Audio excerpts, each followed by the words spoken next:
Well, there's a reason that Peter asked that. What the hell do I need a mic for? I'm the loudest person in the world. There's I was telling him the other night that one of the things that just pisses me off more than anything is when someone comes up to me, either in a personal or a professional setting, and says, "You're really intimidating." And my answer is, toughen up. Where do you go with that? Where do you go with that? Do I then go, "All right, I'm so sorry"? So seriously, what questions do you have? Because this is called Q&A. What? Wait, this is the TNA? The TNA is coming later. I saw that you were in Jim and the Holograms. Say it again? I saw that you were a character in Jim and the Holograms. Yeah, it was too. 3 characters in Jim and the Holograms. I didn't get to watch it as a kid. I didn't either. What characters were you? I was the evil Eric Raymond. I was the evil Eric Raymond's henchman, Tech Rat. And I was the evil Tech Rat's henchman, Zipper. Actually, So I had a lot of relationships with that leads me myself. to another question. You do a lot of characters that are talking to themselves. Yes. Do you often do them all in one shooting, or do you do them Yes. separately? No, I do it linear. So when I was doing Cow and Chicken, Yeah, like- and if the script was, there's a conversation, I would say, Hey, Cow, what do you want for breakfast? Oh, I don't know, Big Boy, you. "Ooh, who is it?" I would just, that's the way it was written, and that's the way I preferred to do it. And it was much more alive that way, because when you record things separately, particularly when they're established relationships, and particularly when people are really interacting, You don't feel it. you don't feel it as deeply or as clearly. So to me, I like working opposite good actors. Move this goddamn thing. You're 18, you'll cope. How'd you get started on Cow and Chicken? It's really, I was thinking when we did the panel with Tom and Carlos, because a lot of people ask questions, and I'm always going, "Oh, shit, what am I going to say?" And I was actually thinking about this. Cow and Chicken was one of those things that fall out of the sky, which I consider as an artist a great gift. David Feast, who created the show, is this extraordinarily brilliant artist and a madman, an absolute madman, and one of the kindest people in the world. I don't want you to think he's a mental hospital patient. He isn't. He's an incredible guy. He has 9,000 children. He is generous. He's funny. He's smart. So I didn't know David at this time. I went to Hanna-Barbera, which at that point in time I had worked at very extensively in a lot of series. So I think because they knew how nuts I was, and they also understood the body. What? The body of some of my work. Close the door, you live in a barn? Because they understood the nature of my work, they gave me access to audition for everything. So perhaps 10 years earlier, if it had been my first audition for Hanna-Barbera, they may have just said, "Read for Chicken." But that's not how it fell. I saw the drawings of Cow, Chicken, and the Red Guy, and I saw the scripts, and it just appealed to me like nothing else. Now, this is, again, still not knowing David Feast or what David would want, or if there's any of this would fly. But it was a pilot at the time. I think it was called No Smoking something in Hell, Karen Chicken in Hell, but John had said the word hell. They call it death. And he even, the Red Guy even evolved from that pilot. When I hear the pilot, the evolution of the character really changed than what I did the first time, which happens often, by the way. I'll finish the story about how I got Cow and Chicken. But pilots often, you guys, when you do a pilot, you're trying to serve a lot of masters. There are writers, producers, networks. There's so many levels that have to be served that often, and now over time, it's very clear to me that what a pilot does is a hope to sell something. And people, the collective consciousness often gets very afraid So a lot of chances are not taken that you would otherwise take in a series. So even though it was a nutty pilot, it was still kind of filtered down in terms of temperament. Okay, having said that, so I go in and I audition for all of them. This is the only story that really strikes me, because Cow, to me, very few characters I've ever done in my life have satisfied me as much as she does, because I find innocence in the face of ugliness hilarious, because it always diffuses the terribleness of people. Instead of fighting fire with fire, she's the other way. So I see you nodding, and you know what I mean. Her innocence doesn't allow the access of anything terrible and evil, which is so delicious to me. It drives me nuts. And it was written in such a particular way that you could see that David was doing a satire of innocence. It was so over the top. She's 700-pound cow and she's 7 years old, and what the hell am I going to do with this? But coincidentally, and I don't know if you heard the panel that we did earlier, I was singing on the way into work, and at that time it wasn't a cassette, maybe it was a cassette, because certain songs and certain artists work different parts of your range. So I've always imitated singers and their style, because it just opens channels to creatively channels. So at that time, The Little Shop of Horrors was in my tape deck. My tape deck.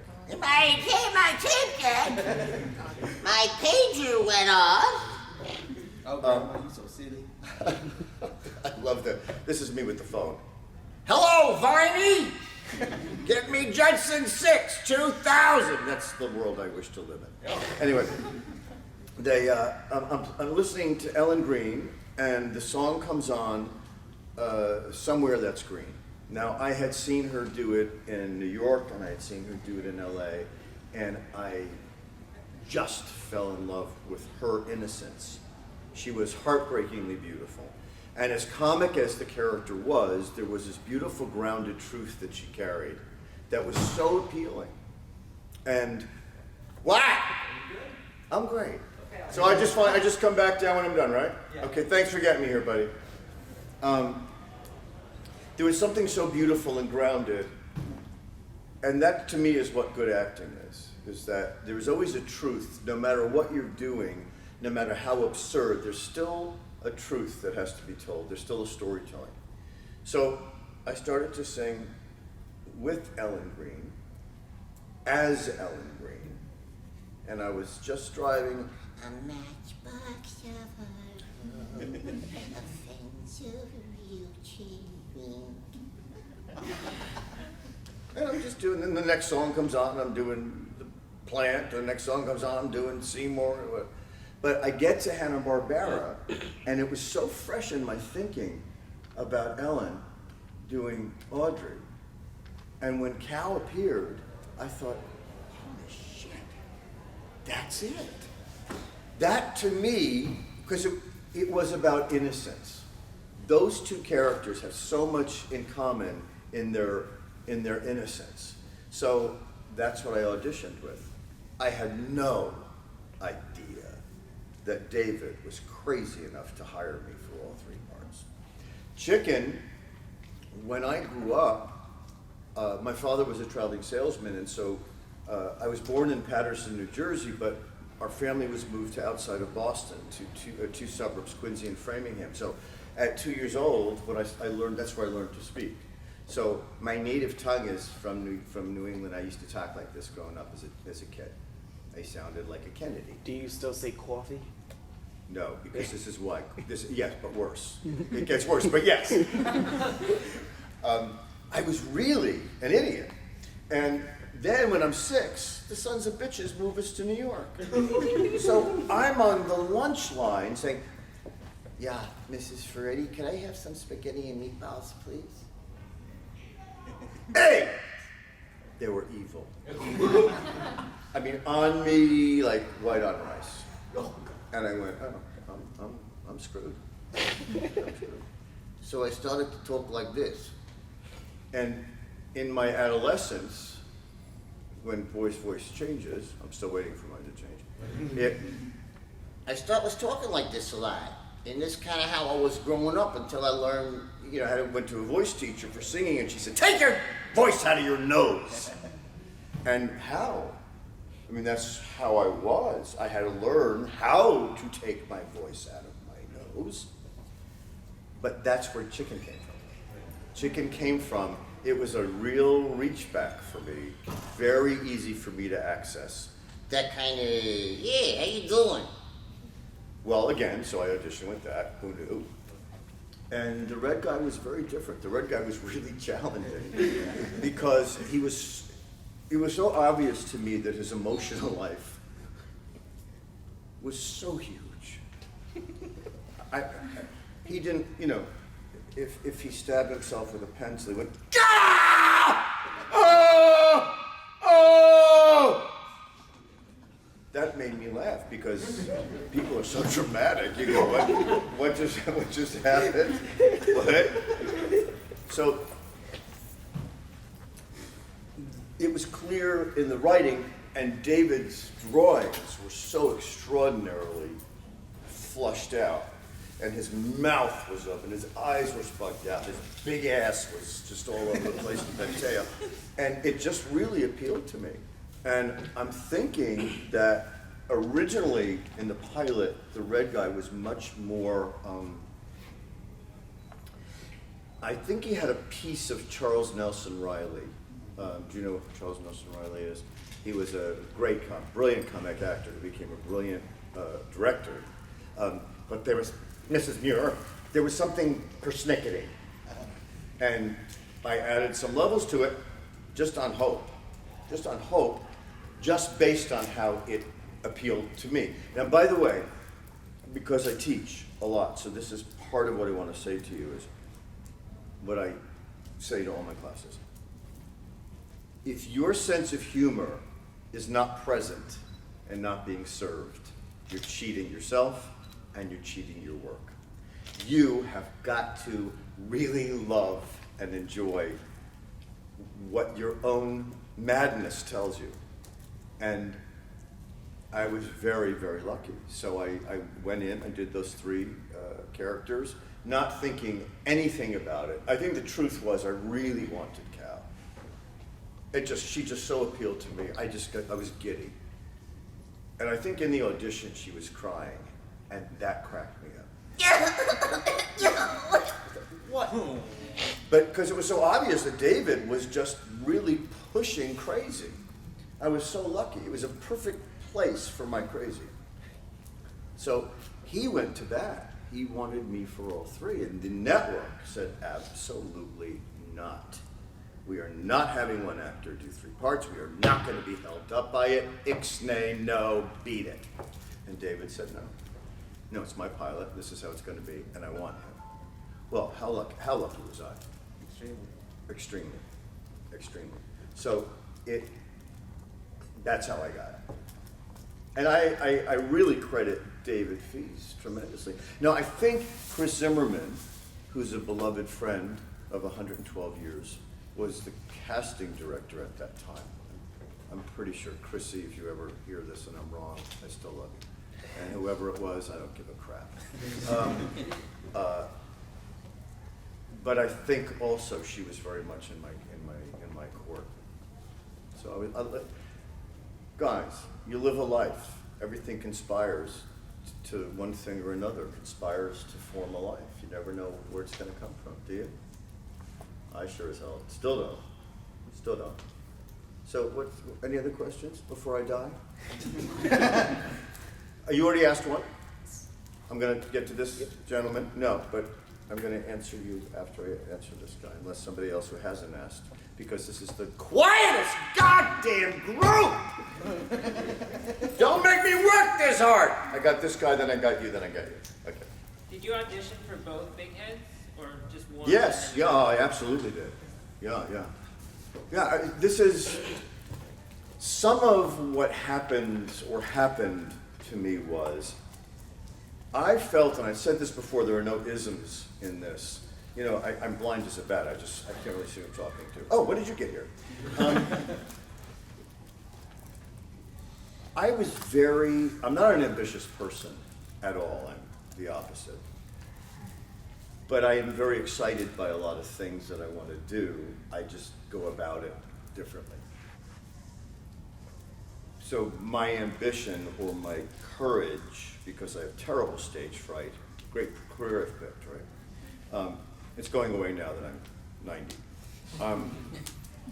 Stop. You don't look up there. You're so good! There was a stack of sides. Sides are the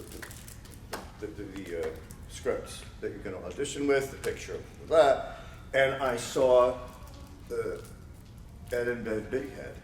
I don't remember who else I auditioned for, and probably I didn't audition for Rocko, which is probably a good thing. Carlos is flawless. Carlos, perfect. But I do remember auditioning for them, and I do remember saying that I wanted to read for Bev.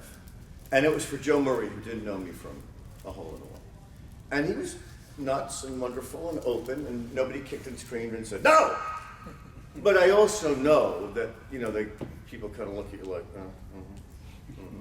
And I had replaced Harvey Fierstein in a play on Broadway called Torch Song Trilogy. And Harvey and I had a working friendship during that time. And I always had the soundbite in my head when he was writing the movie based on that. The phone would ring and I pick it up and I hear, hi, it's Harvey. Like, oh, and here I go, Mom? Like he had to say his name. But in my head, I would always hear, hi, it's Harvey. So that came to mind. And she pretty much is Harvey with a twist, which is kind of redundant. You had a question, sir. Yes. Growing up, I wasn't able to get many channels on my station, but one of them I always got was Tiny Toons, and it's still today one of my favorite absolute shows. I love your work there. Thank you. Such. So I was wondering, how was it like working with Steven Spielberg on the whole set of the show? We didn't really work with Steven. Steven was, I think, shooting Jurassic Park or something like that at that time. He was very involved in the casting and I think the general overview of the piece, and he certainly set the tone. But I only recall him coming to one session that I was at. And you know, when you are dealing with somebody of that stature, very few people behave well. I always used to say, they want to touch Buddha's robe, meaning that nobody was natural, they were just, and I'm just one of those people that goes the other way. I just behave indifferently, which is not a good choice, but that's how I do it. I just will not, for instance, if somebody walked in here going, and everybody's looking at them, and they're over there, I won't give it to them. So I'm not saying I did that with Mr. Spielberg, I'm just saying, there was no way that anybody could have behaved in a natural way given the stature of him and the utter honor to be associated with something with his name on it. And it was his first foray into animation, so it was the most thrilling job to come along and forever, for which I was incredibly grateful. But we didn't really work. Like side by side? Yeah. And he was at the wrap party, lovely, wonderful, the Warner Brothers lot. They turned the whole soundstage into University, Acme University. It was lovely, terrific. But I didn't really have much dealing with him. I get you. And I had like one smaller side question. Can you give me your favorite quote when you were Buster Bunny? My favorite what? Your favorite quote as Buster Bunny?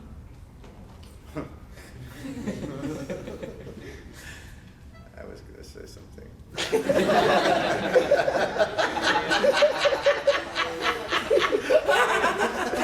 Say it! Yeah. do it. No, not in this techno world. Not in this social media highway world. No, I don't have a favorite quote. I'm sorry, but here's the truth why. I don't remember most of my career. Unless I'm forced to think about it in a setting like this. I really don't. There are things that stand out that I love, and I couldn't tell you. And I wish I could, because I feel like I'm cheating you out of something that you want, but Just say something random in the Buster voice. Rope it in, Dad.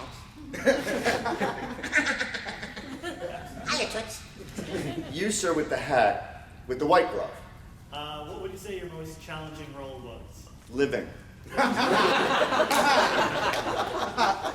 Staying alive. That's challenging.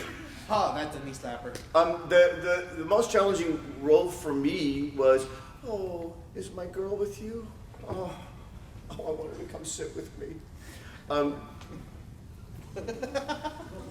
Oh, God.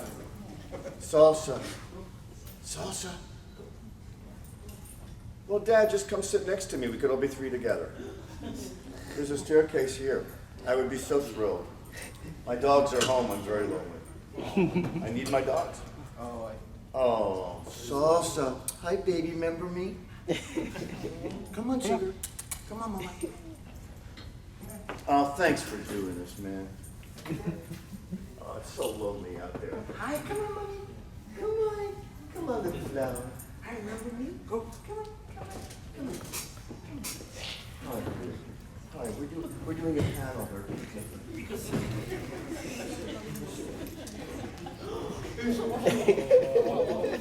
I have a question for the dog. Okay, so wait, where were we? I'm so sorry. I got distracted. Well, Most difficult role. I think the most challenging role was in the theater, was Tort's own Trilogy. That was a 3-act play. It was 3 hours and 45 minutes long. I'm so grateful for you, I can't tell you. It was 3 hours and 45 minutes long. I was off stage maybe for 7 minutes just to change costumes. It was highly emotional piece. It required every ounce of my discipline, of my training, of everything. So that to me, but weirdly, what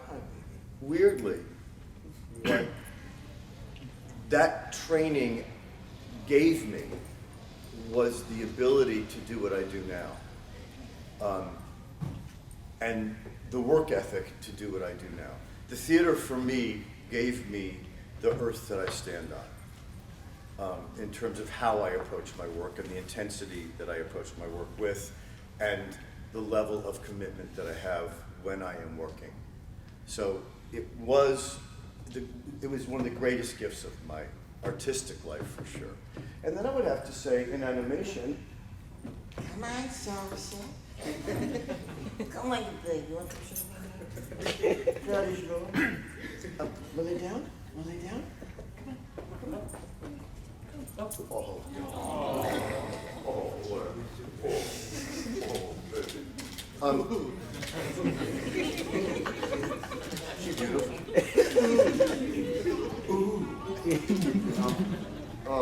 I'm so happy right now. Y'all just talk amongst yourselves. I think my most challenging role in animation was probably Cow and Chicken, because it was 3 roles. But there was one show that I was crazy about. There's a show called Aaahh! Monsters. I love Chrissy Cavanaugh, God rest her soul, David Eccles, Tim Curry, Greg Berger. We left, and by the way, Klasky Chupo was at that time the recording booth. I swear this is not an exaggeration. If these are the mics, it probably was twice as deep as a table with a glass here. And then the booth, you had to sort of look down at the producers and the director, Chuck Swenson, who was brilliant, wonderful, loving, encouraging. And then there was only room for 3 mics. It was so tight this way. So when we got in there, it was like group sex. There was no, I mean, there was no air. There was no air between us. And we were smelling each other's asses and having the greatest time. It was so free and so exciting. And the challenge of Ickis, I never thought about this before. This is so weird. So bear with me. The challenge, I think, for me for Ickis was to do a highly neurotic, vulnerable person without being pitiable. And there was something about him that made me laugh. I think it's clear to me now in this panel that I play people who are on a very tightrope. And I think most of my work is just, don't fall off, Charlie, don't fall off. Because it's really easy to go, and I must say I do. But Ickis was so exciting and free for me, having everything to do that Chrissy and David were so instrumental in the way in which we related. All relationships that you're in any show create you. Any time you get a good review and your co-star does not, and your co-star is who you depend on, then you must say that the critic is an idiot. Because they didn't understand that those chemicals together are what made you do great work. So Ickis could only exist because Chrissy and David were so chemically different. It just made this great stew. But that was a very challenging show because of it, because you could have gone, and I probably have, too far. Me? Anyway, so what was it? From what I know about your voice work, there's a lot of like shouting and changes in dress and changes. What? And have you ever like strained your voice really badly one day? Only when I'm really pissed at people. And I'm not supporting it properly. No. No, I shouldn't say no. Yes. Oh, I have a big yes. And that changed how I behaved. There was this god-awful show called Hulk Hogan's Rock and Roll Wrestling. Oh God. Wow. What can I say? Oh God. And it was, one again, wonderful playmates. We just peed ourselves because it stank on ice. And I was so young that I didn't realize that if I auditioned with a voice that they cast, I'd have to maintain it. Not knowing that it was, not going to last more than 6 minutes. It lasted 7. Too long, as far as I was concerned. But I had the coveted role of Rowdy Roddy Piper. So I didn't know who in the bloody hell he was. And they ended up having me call him so I could learn how he spoke. And then I had to go find videos of wrestling matches.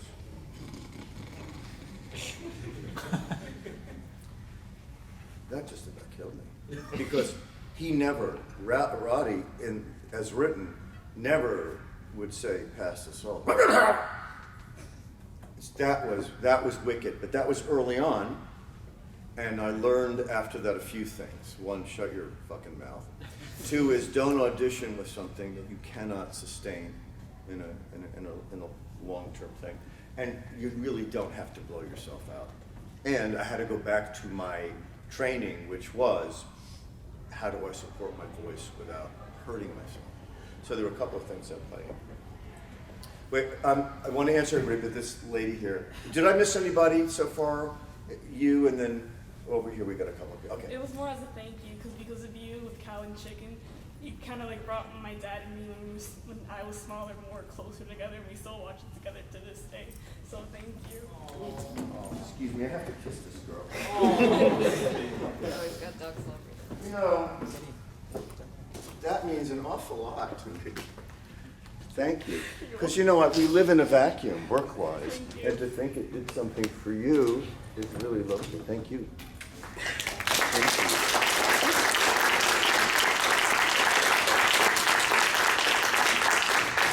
What do you think? You got some applause? You got some applause? Huh? Good, you big hand. Feeding off of that, it wasn't. Feeding off of that, I would throw a Christmas party for my agents and the staff every year at my house. And this one year, there was a new agent there who I spoke to every day, wonderful girl. And I'm standing at my bar in my house, and I'm shaking martinis. And she's standing talking to me. I talk to her every day, and she starts to cry. And I thought I had done something terrible.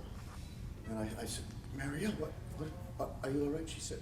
And she explained that without revealing her personal life, that was a very trying time in her adolescence, had to do with family problems, and she was a very isolated kid, and she came home every day as a latchkey kid, and Tiny Toons, in her opinion, was her salvation. It had never occurred to me, ever, that my work would impact anybody that way. And that was a real turning point for me, where I went, you have to stop being such an asshole about not giving your work importance to the world. Not to myself, my work's very important to me, but it never occurred to me. It never occurred to me. It's faceless. You know, I go in, 9 months later it's on the air, I'm on to something else. In the theater, you get this and you go home. But with something like animation, there's no real way of knowing. And we are invisible for the most part.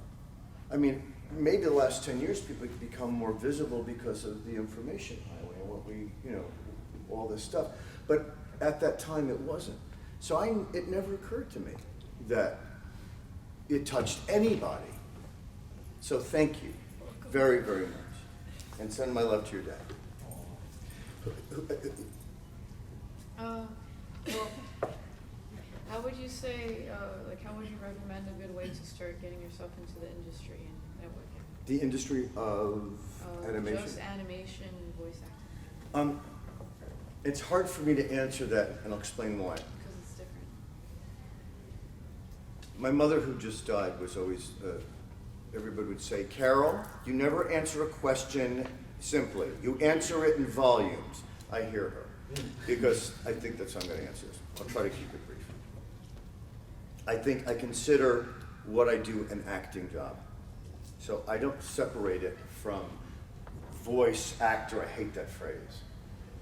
When I was an actor in New York, I went to the theater at night. I went to a club after work to calm down and sing. I got up the next day. I would audition or do a radio spot or do a commercial as long as I could get out in time for the theater contractually. I could do a week on a soap opera. I was called an actor. There's this strange sort of construct that doing animation acting is separate of acting. It's just the opposite. So in answer to your question specifically, if you want to perform in animation, you need to be trained as an actor. And you need to know how to act, what makes a scene, what makes a character. You have to know, you have to understand the machinations of the basics of acting. Improv, absolutely, because you have to think quickly and on your feet, and create very quickly and on your feet. So that would be a great beginning point. In terms of the business aspect of it, I'm the worst businessman that's ever lived.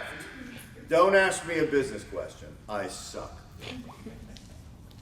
There was you, because I neglected you. I'm a huge fan of Aaahh Monsters, and I was wondering if you can voice a quote from the show of Couldn't Ickis. tell it. I wish I could. I'm very disappointing to people when they come to my booth, because they ask me that and I go.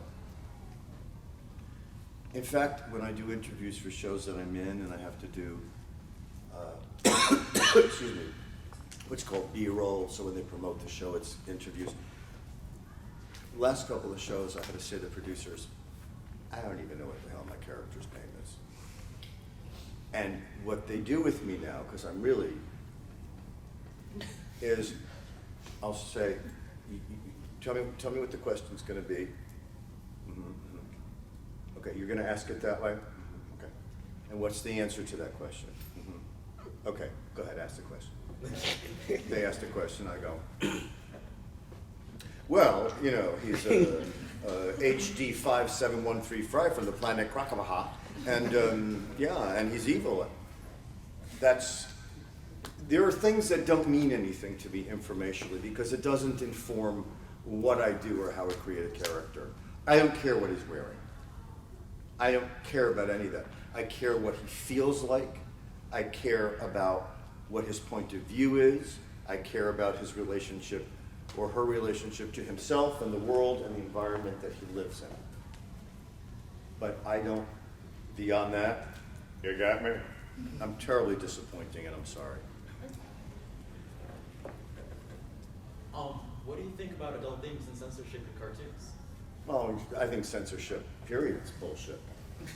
But what can I say? It's a real world.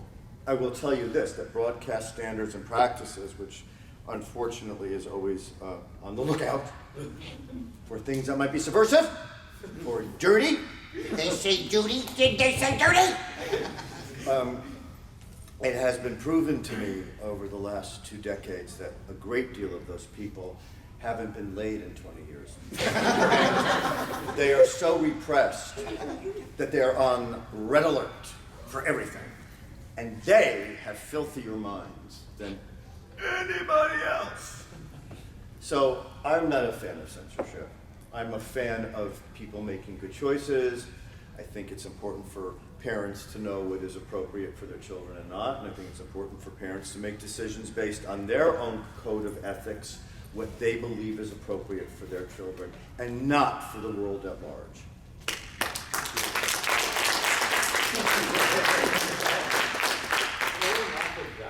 Do you think in a different world, cow and chicken would have progressed differently, or do you think it is the way it would always be, ignoring all other things? That's such a great question because you know what? As you said it, I came up with the answer. I think the answer for me is I think what made the show so great is the time it was of a time. And I think The 90s. the 90s. It was of a time, and we had to be very creative about how we would be subversive. I don't know if you know this episode. It was called, I can't remember. Is that the one about the biker chicks? Hmm? Is this the one about the biker chicks? Yes! The carpet munching. The carpet. I was crying recording it. I just couldn't believe those motherfuckers didn't notice it. And David and Chrissy, who directed, and all the other actors, and Michael Ryan, I couldn't breathe. And I had this cast, the women were Judy Tenuta, and Diane Delano, and there was, and I forget who the third dame was, but so funny. You dogs! So funny. Do not pee on this carpet. I will not get the deposit back.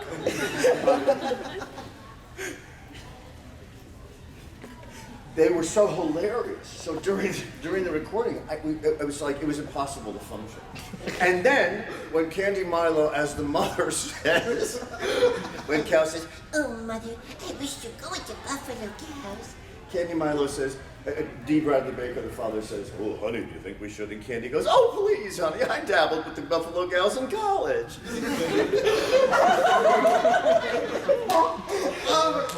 We were gone. Then there was an episode where I get to the show. Now, by the way, we never rehearsed. There was just a script, go, good luck. Which I love. That's how I like to work. I like to rehearse, not animation. And I get to this first fucking line, and I say, David, ass wipes? He says, no, sweet pay.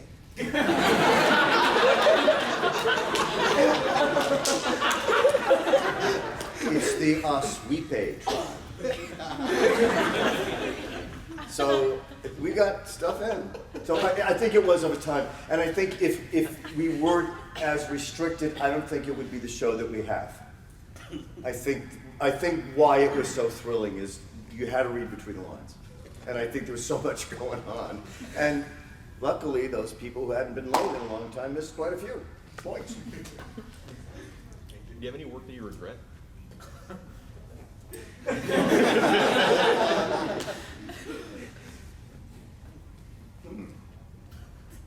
Cocktail waitering at Studio 54. And red satin shorts, that might be a problem. You mean professionally? Yeah, With this- like professional, like with the voice actor, acting in general, that you just regret. No, because every single thing, failure or success, is a great learning thing. I'm wired to survive, and I'm also, it seems, who knew this about me? I certainly didn't. I'm wired to jump over as many things that are thrown in my way if possible. And there have certainly been jobs that were excruciatingly annoying, not particularly creative, fulfilling. But that's any walk of life, bless you. That's any walk of life. So no, because right here, this minute, right now, I'm in bliss. If I changed one spice of that soup and didn't do those things, I would not be in this minute, exactly now, doing this. So how could I possibly regret anything? That would just be stupid. So, no! Oh, wait, you asked, no, shut up! You win. When you made the transition first from acting, when you started directing with Rugrats in the late 90s, what was that transition like? Did you find yourself, difficult? Did you find yourself imitating anyone who? No. It was obvious to me, and at that point in my career, I started to hear things like, Well, he's on everything. Well, you're on everything. and so I was starting to be punished for being successful as an actor, and I thought, I got a house, I got a mortgage, I got a life, fuck you. What can I do? And the timing was very perfect in my favor with Arlene Klasky and Gabor Chupo and Barbara Wright, who was the casting director who orchestrated. At that time, they were unhappy with the voice directions of the show because they were being directed by the animation directors, and who did not have the language to communicate with the actors. The actors were getting very uncomfortable, bored, whatever it was. So they gave me a shot. They came to see me teach a class where I direct actors, and they saw that and understood that I could do that. The stuff that I didn't know, I learned. And it became wonderful. Arlene Klasky is one of my nearest and dearest. I still do fakakta crazy projects with her because I think she's such a remarkably brilliant woman. I would do anything for her. Anything, and have.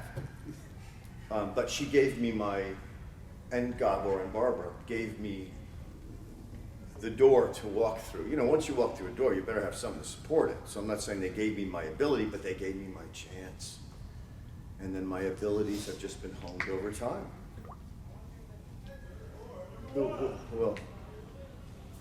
Going back to when we're talking about the past and how you loved Cow and Chicken, for example, is there any kind of show you wish you could bring it back to this age, or do you feel like something just belongs in the past?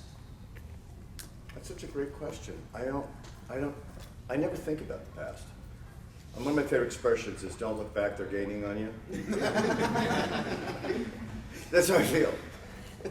Don't look back; they're gaining on you. No interest in it. I don't think in terms of that. I only think in terms of right now, and then 5 minutes from now, I'll only be thinking about right now. I don't know. I have no answer. If you for Cow and Chicken, did you do it? Would I do it? In 2015, right? Well, sure. If my old ass could shit the performance out, I could, yeah. I'd love it. Absolutely. Certainly. Wait, because these two guys have an S. I'm sorry. So I heard an interview fairly recently from the old voice actor director from Tiny Toons. What was that? Romana? The voice, what she was talking about when the show wrapped up, she felt like you had kind of been left behind, everybody else done some work wrapped, and something happened. She really didn't go into it. I thought I would just ask you if you feel that gap. No. It's private. Okay. I understood. And I have a very difficult time with, and I always ask myself this question, why are they talking about it? Because I've never talked about it. To me, it's always very telling what people tell you when they don't mean to tell you that. What people elect to say, there's usually a deep underpinning to. To me, the correct answer should have been, I won't discuss it. To me, people who have guilt discuss things. I don't. I'm private. I have no regrets. Here's how I feel. The right thing at the right time for the right reason. And that's what that was for me. Left behind, schmeft behind, poor me. Oh, my life suffered so terribly. Hi, I've always had an interest in acting, and I've taken classes and stuff like that, but I've always been curious about how do you improve your voice? Like, do you have to get a singing coach and learn how to do that, or is there something specific? That's certainly one way.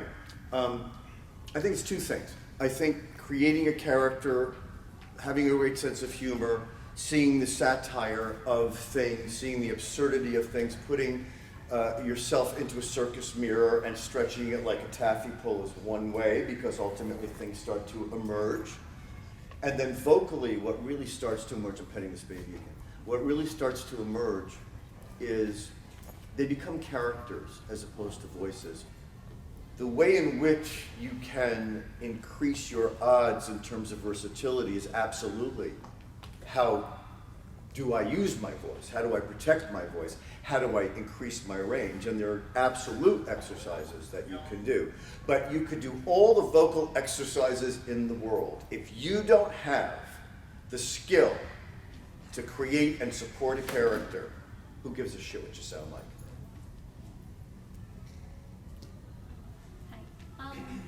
When you make the transition from physical actor to a voice actor, how hard is it to come from, because there's blocking and everything that kind of brings you into character. Is it hard to transition to then you're sitting in front of a microphone? Acting's acting. To me, acting's acting. If you act for film, it's very interior and it's very still. If you act for television, it's a little more forward. If you act for a sitcom, it's much more forward. If you act for the theater, it's very forward. But all of those things, every single thing that you do as an actor has a truth. That's what you honor, and then you honor the technical arena that you're in. It's no different. It's just another form of acting. Did that answer it? Yeah, absolutely. Thanks. The recycling episode of Rocko's Modern Life was doing like the musical episode. Was that process a bit different from doing like a regular? You're counting on my memory. Big mistake. I have no idea. I wish I could answer. I don't even remember the episode. Honey, when I tell you, I don't remember breakfast. I'm so sorry. I'm very dull. Who didn't, Kenny, I'll get you. Did you ask a question before, sir? Did you have your hand raised? Okay, well, let me get to Kenny. After all of your years, have you found your greatest weaknesses, and have you tried to keep them or change them or anything? I think weaknesses, I certainly know my flaws. I'm not proud of weakness, although I'm sure I'm guilty of some, which I won't discuss here. I think to be a whole person, you have to have a balance of weaknesses and strengths, and you have to know what all those are and compensate for things that don't work for you and find ways to hardwire yourself to approach things differently. And I certainly have fucked up royally 1,000 times in my life, but that's what makes a good life to me. And I said this the other day, I think. I say this a lot. A good life and a good career looks like a bad EKG. It cannot be this way. And so you make mistakes, so what? The great thing about mistakes is you get to repair them, or you get to learn from them, or you get to find another way to not repeat them. That, to me, is what makes life substantive, and not, I don't walk around in guilt or shame. All of that irritates the piss out of me. There was some, and then you. And I think we're done. Well, how long was this for? An hour? I got things to do. Hurry up, what? Do you ever feel really protective of your characters? Like if somebody's talking shit about a character that you once did, do you feel personally like, hey, what are you doing? What? Like if somebody says, Here's my motto. What you think of me is none of my business. I'm not interested. I'm thoroughly not interested. Like it, don't like it. What do you want from me? It's what I'm doing. They told me to do that. I'm doing the best I can. Piss off. Doesn't work for you, change the fucking channel. Oh, that's hard. So, What? I was wondering, like, I know throughout the 90s, there was a lot of more pressure from many producers with censorship and things that they might I can't hear you because the door's being open. Ted's coming in. Go ahead. Just saying that during the 90s, I knew that there was a lot of work on the whole thing of censorship for shows that I felt might have a bit of inappropriateness, and that's why I can understand the whole thing with Cow and Chicken. However, when I see something like Rocko's Modern Life, I can tell right there, you guys are just flinging them right through without even understanding. They weren't watching the show. Yeah. One thing How lucky were we? One thing I was wondering when we were playing the Bigheads, I still remember one of my favorite episodes is that one where Mrs. Bighead was trying to get with Rocko. And, Oh, Mrs. Robinson, that one? Yeah. Mrs. Robinson. How did it work when Carlos's character is trying to avoid your character who's cheating on your own character? You'd have to ask Carlos. I was the one fucking everything.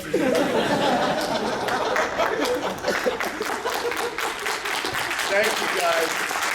One more question. I gotta go.